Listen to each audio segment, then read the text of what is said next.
আসসালামু আলাইকুম। সাধারণ বিজ্ঞানের উপর গুরুত্বপূর্ণ প্রশ্নাবলী।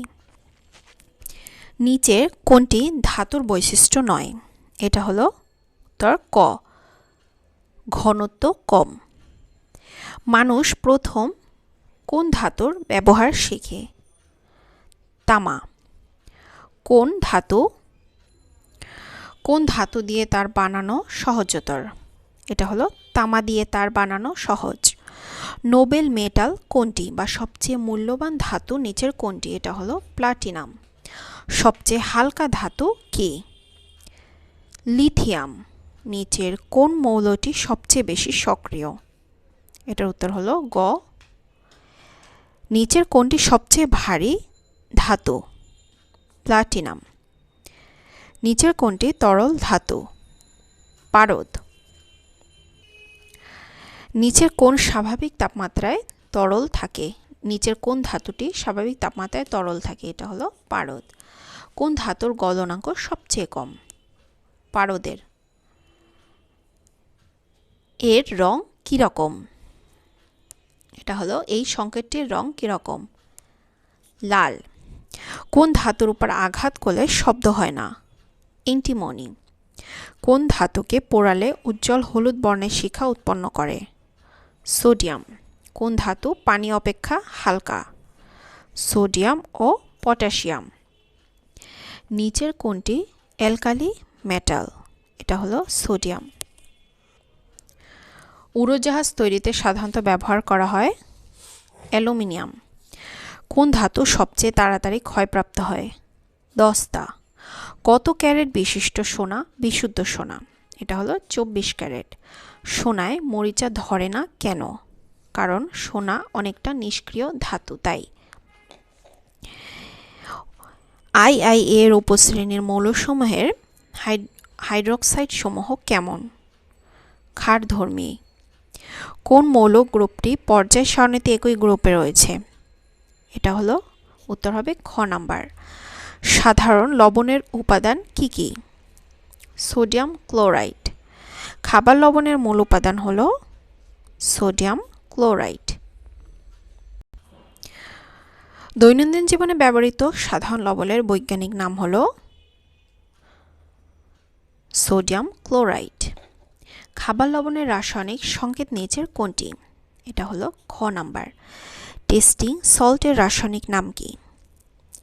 Monosodium glutamate. খাবার সোডা বা বেকিং পাউডারের রাসায়নিক সংকেত নিচের কোনটি? এটা হলো ঘ নাম্বার। কাপড় কাচা সোডার রাসায়নিক সংকেত কি? এটার উত্তর ঘ। পানি বিশুদ্ধকরণে ব্যবহৃত এলাম এর রাসায়নিক নাম কি? এটার উত্তর হবে ক ও খ উভয়, মানে হলো পটাশিয়াম সালফেট ও অ্যালুমিনিয়াম সালফেট। অ্যালুমিনিয়াম সালফেট চলতি বাংলায় কি বলে? ফিটকিরি বলে। আমরা যে চক দিয়ে লিখি তা হচ্ছে ক্যালসিয়াম কার্বনেট। হাইপোর রাসায়নিক নাম কি? Sodium thiosulphate. Plaster of Paris বলা হয় কাকে? অর্ধেক অণু পানি সহযোগে গঠিত ক্যালসিয়াম সালফেটকে।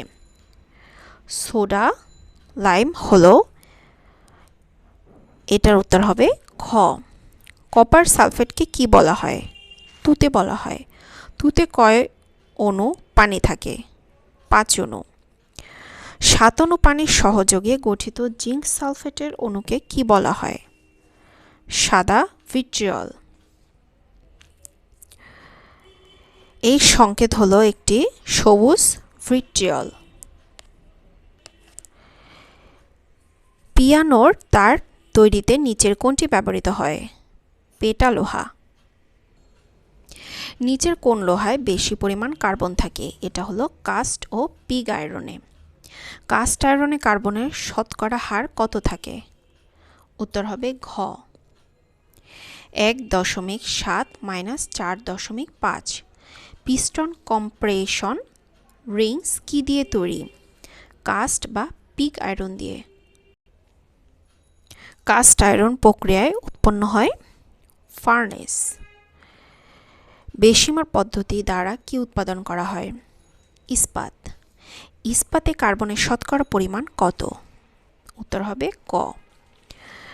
0.15 থেকে 1.5%। ইস্পাতকে শক্ত করতে নিচের কোনটির প্রভাব সবচেয়ে বেশি? কার্বনের প্রভাব।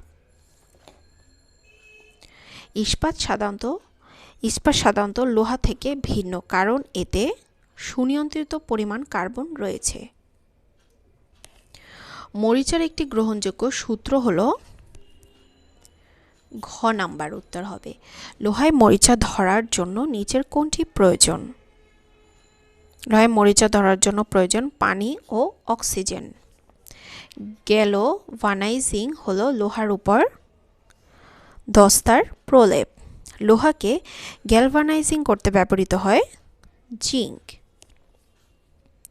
লোহার গ্যালভানাইজিং বলতে বোঝায় লোহাকে বিগলিত জিঙ্কের মধ্যে ডুবিয়ে তার উপর জিঙ্কের প্রলেপ দেওয়া।